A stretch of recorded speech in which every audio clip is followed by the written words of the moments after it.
G'day, I'm Richard Eagle, and it's both a privilege and an honour to welcome you to life in the rowboat. So glad to have you on board, and it is my fervent prayer that as you journey with us here at Life in the Rowboat, that you will discover that the fear of failure and the fear of the future will become things of your past. Now, you may be a little bit puzzled as to what on earth does the rowboat have to do with Christian living? Well, I thought you might ask that question. So I want to spend a few moments in just sharing with you a brief insight into the relevance of the rowboat. Really flows from Jeremiah 29:11, which many of you, if you grew up in the time period that I was a child, you may well have memorized this verse at Sunday school. So Jeremiah 29:11 says, "For I know the thoughts that I think toward you, says the Lord, thoughts of peace and not of evil, to give you a future and a hope." The word future there in Hebrew is the word akerith, and it means afterwards, backwards, or after part. And if you were like me, on hearing that definition, you go, what? It seems to be totally upside down to our mindset of what the future looks like. We always think of the future in terms of looking forward, but in Hebrew, it's got this very strong meaning that focuses our view backwards. Thankfully, we aren't alone in grappling with this Hebrew meaning. A man by the name of H.W. Wolf, he also had the same struggle, and as he pondered the meaning of this word, he came up with a brilliant picture that helps so much in understanding it. And that picture was the picture of a person sitting in a rowboat.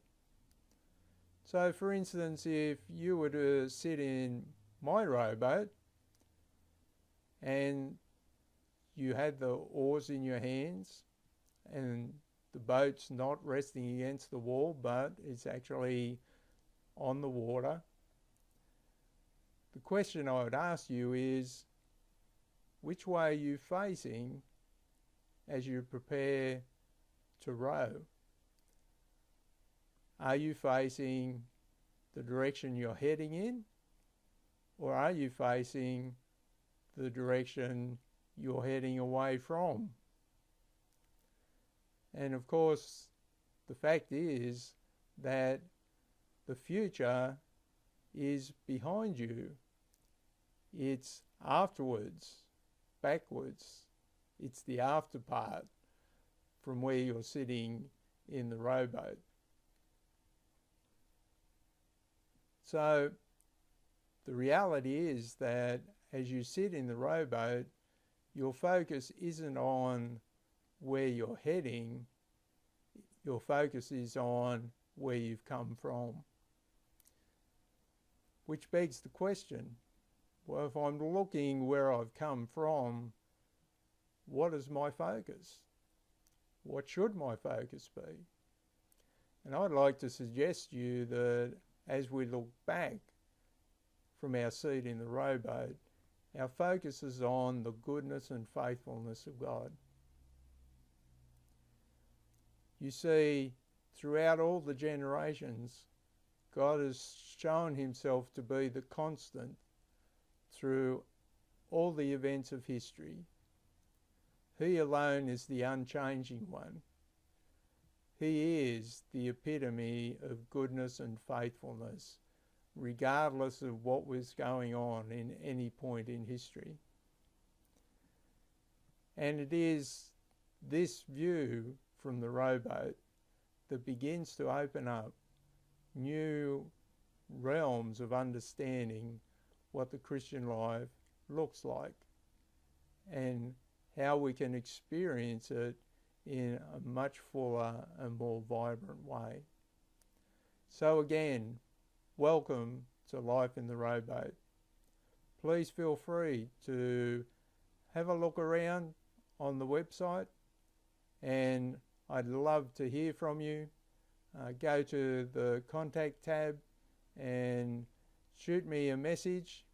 I'd love the opportunity to put you on my mailing list, and you can get a copy of my regular Hebrew word picture devotionals delivered right to your inbox regularly on a week by week basis.